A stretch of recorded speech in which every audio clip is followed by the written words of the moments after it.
Start tayo. Hello, good evening everyone. So, magtututbrush tayo ngayon gamit yung recommended na toothpaste para sa repair and protect sa ating ngipin at saka whitening din siya. Mahal lang pero binili ko talaga ito dahil nakakatulong talaga ito sa ating mga ngipin, lalo na kung yung root ng ngipin natin ay mahina na, ay mahulog. Ito lang itong toothpaste na to, Sensodyne. Yung nakalagay is repair and protect whitening. Sabi niyo, ay hindi ko na mabuksan. Saglit lang ha. Dati, sabi ng doktor sa akin, i-repair daw yung root ng, i-repair daw yung root ng ngipin ko, ang mahal.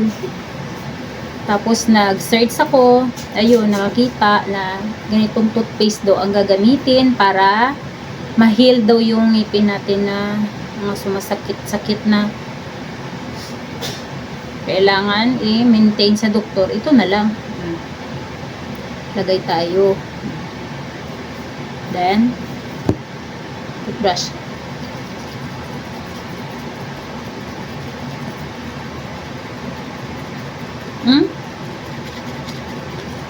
Napil ko agad na napil ko agad na yung parang may butas sa ngipin ko dito na maliit. Parang sumiksik agad siya doon sa loob. Ang sarap ang toothpaste.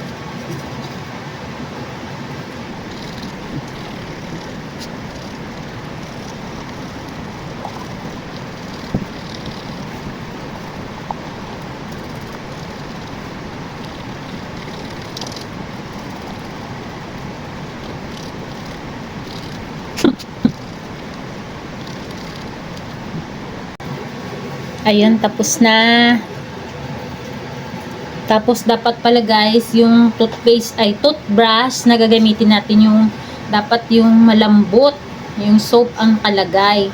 Kasi pag matigas daw yung toothbrush, yun daw ang nakasira ng natin. Hindi daw pala maganda yung yung matigas na toothbrush. Mas maganda daw yung malambot. Ito malambot to siya sa Colgate soap.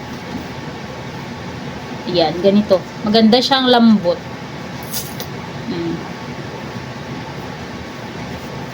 Tapos, mayroon pang binigay si Doc na yung red knock na pag ganun, no? Ando ito sa salamin, yung binigay ni Doc sa'yo. Dami lang, daming mga,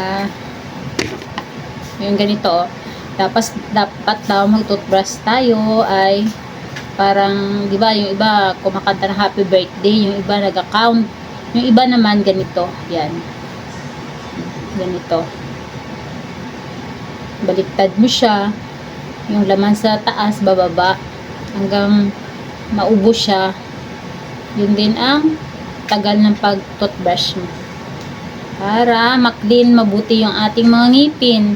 Pangit pala pag lagi tayo nagpa-cleaning ng ngipin kasi yung parang merong mga space na yung ngipin natin. Ayan bigyan ni Doktor yung pagpa-cleaning ng ngipin ng anak ko. Ayan guys, thank you for watching. Sana nakatulong sa inyo. Bye!